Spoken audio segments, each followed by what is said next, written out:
Hey, everybody, it's Bennett, your fantasy football commissioner, with your week two recap of the 2019 Forest Land Mishmash Fantasy Football League.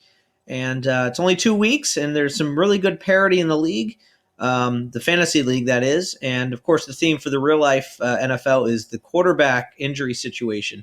Very thin at quarterback. A lot of the old guys are getting hurt, and especially in a fantasy football league with two starting quarterbacks. It makes it very interesting.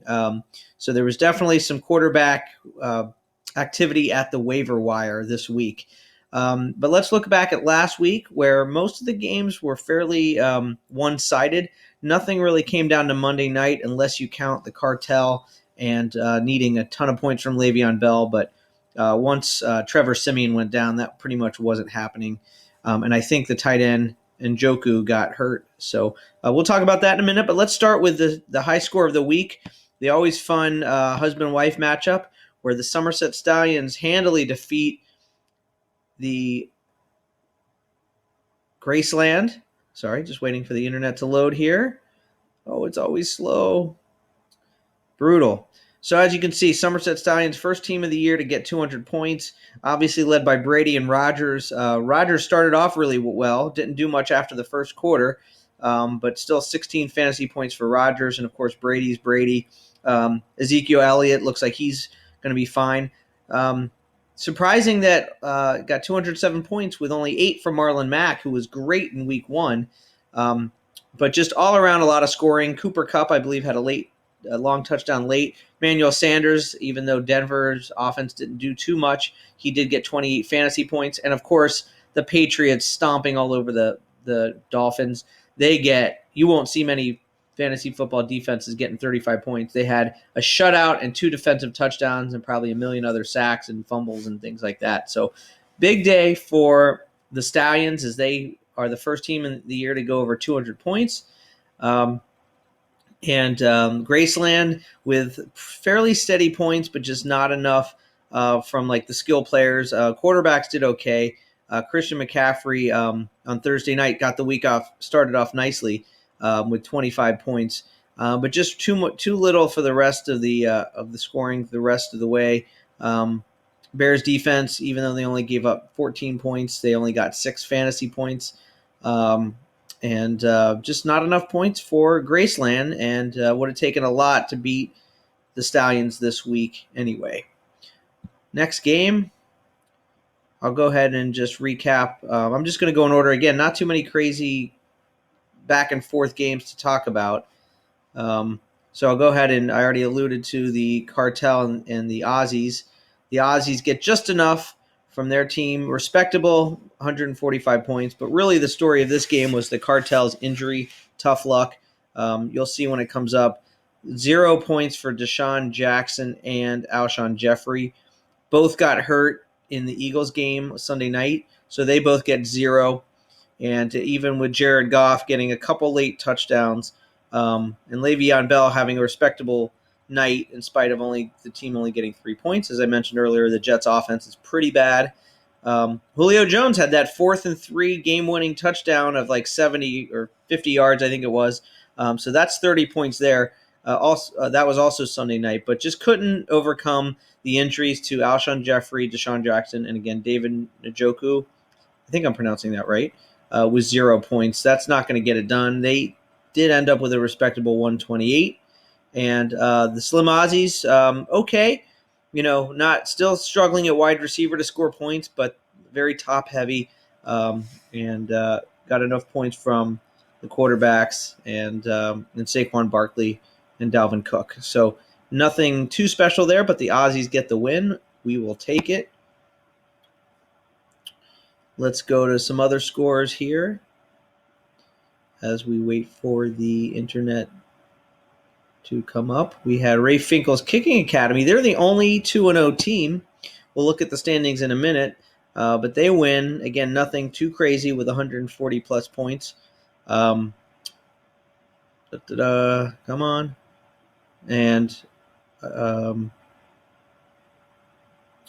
142 points. Just steady all around, as you can see. No one blew up too much. Mahomes, who really, as good as they've been, has not had just an amazing fantasy point day yet. Oh, actually, sorry, I was looking projected. Actually, did 37 points. Yeah, this screen is really weird. It's hard to tell the points, so it's sort of annoying.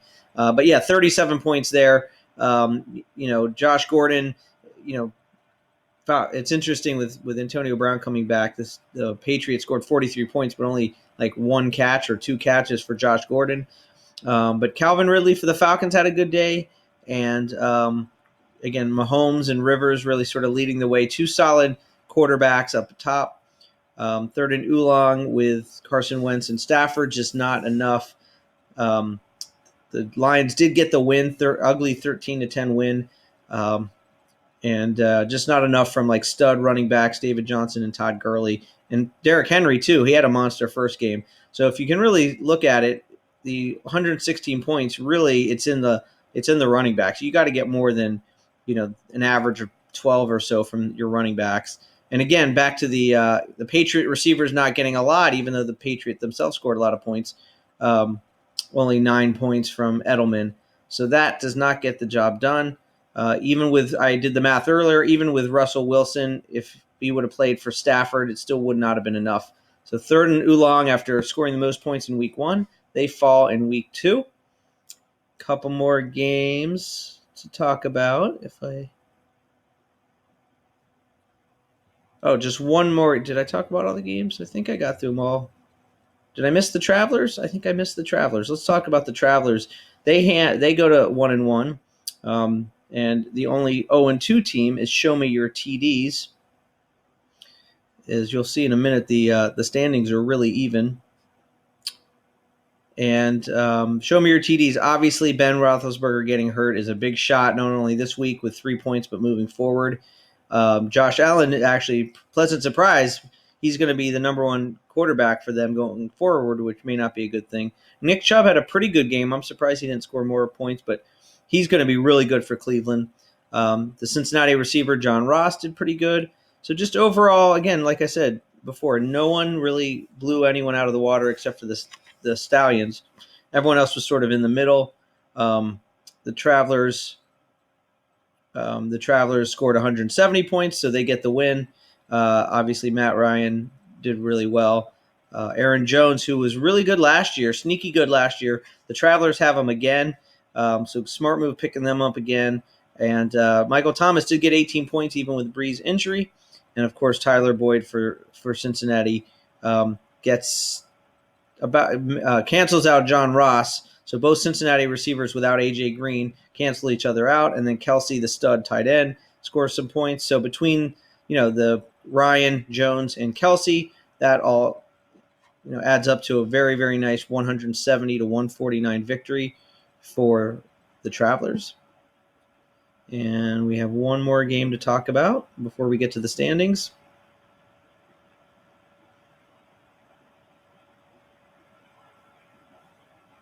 We have the Colon Cleansers getting their first win over First Down Order. And if I remember correctly, First Down Order is the other one with quarterback troubles. Yeah, so Drew Brees, -1, obviously getting hurt, is going to be real tough moving forward. That obviously didn't help with the point total. Kyler Murray just done pretty good his first 2 weeks. He hit his projections.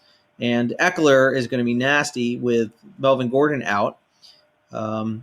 So that's one of those things where be careful. Better know who your backup is if you're going to hold out. Ezekiel Elliott helped out, but who's the backup in Dallas versus this guy Eckler, who's stepping right in for the Chargers? He had 22 points.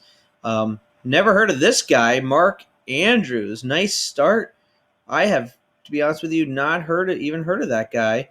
Had Austin Hooper on the bench. He's the known commodity there for the First Down Order. So that's the one bright spot is the tight end for Baltimore who had 26 points. But even with that, only had 114 points. And Colon Cleanser's just very respectable. Dak Prescott, sort of known as a game manager, but he's looking like fantasy relevant here. He had 30 points. Smart move to pick up the backup for Nick Foles, who got hurt the week before, who's now the starter, Gardner Minshew. And just always with fantasy, just because you never heard of the guy doesn't mean he's not going to come in and play. So 16 points is very respectable there. And only, Alvin Kamara was 6 points, obviously hurt by the Saints offense with Drew Brees out. So they get the win, 149-114, in spite of Alvin Kamara not doing anything. So good win for the colon cleansers. And again, we'll have to see how the injuries take shape moving forward. And, it's really interesting and not surprising. Every team is 1-1 except for Finkel and Show Me Your TDs. What I've really noticed with our fantasy league is that there's a lot of parity. I look through the leagues. I'm, of course, just reiterating my post from like a week ago that I really could use a wide receiver or a quarterback. So I'm looking to trade. But really, it's tough to find a team that doesn't have, that's really strong at one position. It looks like everyone's sort of very well rounded, and you can see by the scores. There's a 100-point gap between the two biggest, but really most people are sitting sort of in the middle here. This 280 to 318, a 40-point difference, which is 20 a week. So over 2 weeks, a fantasy, that's not a huge difference. And so, pretty even league, as you can see from the standings. Only two teams are not 1-1, and it's still early in the 2019 fantasy football season. So get your lineups in, get your dues in. Some of you have paid through Venmo and PayPal, so thank you for that. And it's Thursday today, so don't forget to get your Thursday lineup in. And no buys yet, so everyone's playing. Don't have to worry about buys, at least for another week. I think it starts in week 5. So that's me signing off, and everyone have a good week and enjoy the weekend of football.